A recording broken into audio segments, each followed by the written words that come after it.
IPL 2026లో భాగంగా నిన్న SRH versus Gujarat మధ్య మ్యాచ్ జరిగింది.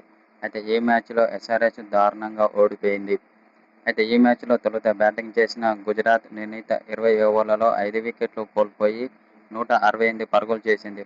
అనంతరం లక్ష్య చేజేరులో బ్యాటింగ్ చేసిన హైదరాబాద్ జట్టు 14.5 ఓవర్లలో 86 పరుగులకే ఆలౌట్ అయింది. దీంతో 82 పరుగుల తేడాతో ఘోర ఓటమిని చవిచూసింది సన్రైజర్స్ హైదరాబాద్ జట్టు.